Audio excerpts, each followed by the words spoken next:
information you're about to see has been dismissed, ignored, or hidden by those in power. Viewer discretion and an open mind are advised. Hey everyone. Today we're diving into one of the most enduring conspiracy theories around psychedelics, that the government banned them not only because of health concerns or morality, but to control the population and the people. This is one of my absolute favorite topics and favorite theories. It makes me feel like I'm going to be in danger just talking about this. We will explore the origins of these substances, how they might have fueled the counterculture, why they were eventually banned, and the different theories floating around. And yes, we'll bring in real historical documents and studies. This isn't just a rumor, it's real. The origins of psychedelics. First, the science. Don't click away, may be boring to some people, but it's actually really interesting. Psychedelics like LSD were first synthesized by Swiss chemist Albert Hofmann on November 16, 1938, at Sandow's laboratories in Basel, Switzerland. But their mind-altering effects weren't recognized until April 19, 1943. These compounds were studied in the 1950s and 60s, especially LSD, mescaline, and psilocybin. Now, if you guys don't know, mescaline is found in cactuses such as peyote and the San Pedro, and psilocybin is the active compound in magic mushrooms. In clinical research settings, writers like Aldous Huxley describes the mescaline experience in The Doors of Perception, helping to introduce psychedelics as instruments of consciousness expansion. At Harvard, Timothy Leary and Richard Alpert led experiments with psilocybin and LSD in the early 1960s, experimenting with undergraduates and outpatient groups. Their unconventional methods and advocacy for use eventually led to their dismissal from the university in 1963. Counterculture rise. By the mid-1960s, psychedelics has become synonymous with the counterculture. Yes. What does it do for you? I know myself better, and other people I know better. You're not just taking it for kicks. Do you think it expands your consciousness so you can love everybody? Not everybody. Who are those you don't love? Narrow-minded people. Hippies, protest movements, and music fueled a wave of mass experimentation. Would you ever take drugs? Yes. You would? Yeah. Why? I'm experimental.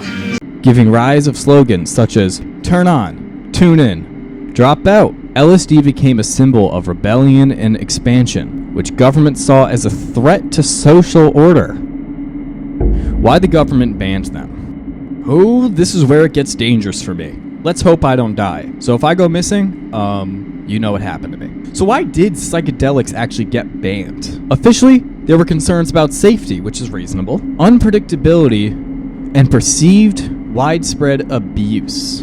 Psychedelics, honestly, you don't really abuse them, to be honest, unless you're just immature. But if you actually understand and respect them, you won't abuse them. You respect their powers. In 1966, states like Nevada and California were the first to outlaw possession, manufacture, and sale of LSD.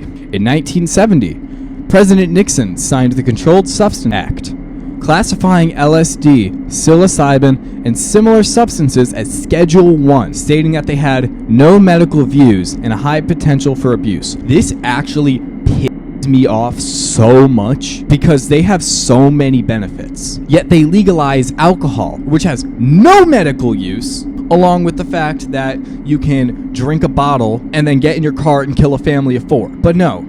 You want to be happier and expand your mind? No, you can't do that. That's stupid. No, the government definitely just wants to keep people in control. I will stick by that. The United Nations followed suit in 1971 with the Convention on Psychotropic Substances, further stalling international psychedelic research. The Controlled Substances Act effectively shut down research for decades, despite early promising findings. Real history, MKUltra, and mind control. Now onto the most explosive part, Project MKUltra, a real CIA program that dabbled in LSD and mind control.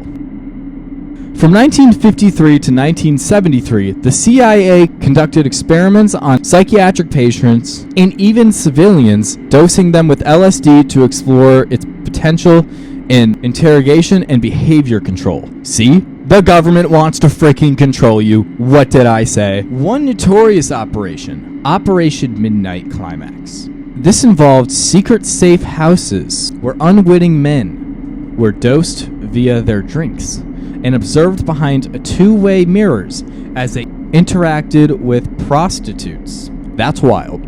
Oh, so the government's using something else is illegal. Prostitutes. That's wild. MK Ultra used extreme methods, chemical dosing, sensory deprivation, even microwaves, and continued until their inspector general exposed non-consensual experiments in the early 1960s. This isn't conspiracy. This is verified history, and it gave a foundation to everyone questioning government motives. This is why I don't trust the government. Theories why control. Here are some of the main theories people put forward about why the government may have banned psychedelics. Reason 1. Social control. Psychedelics encourage introspection, anti-war sentiment, and mass social upheaval, so banned to quash dissent. Reason 2. Police and pharmaceutical pressure. Oh, this is a good one. The war on drugs created lucrative enforcement, budgets, and controlled medical markets. Because here's the thing, the pharmaceutical companies need to make money. And what would they rather have?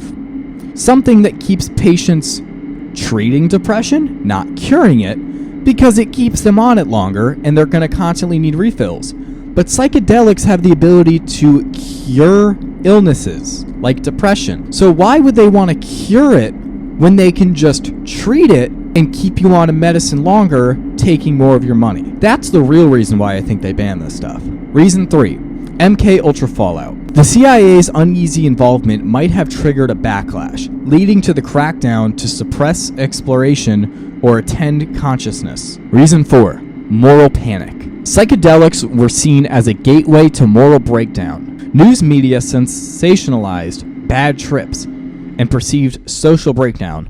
Let me just interrupt and say, there is no such thing as a bad trip. Every trip is beneficial to you. Sure, it can freak you out, but the thing is, you don't get the trip you want, you get the trip you need. And if it's a bad trip, it can come from you abusing the substance. So if you have a bad trip, it teaches you to not be using it too much.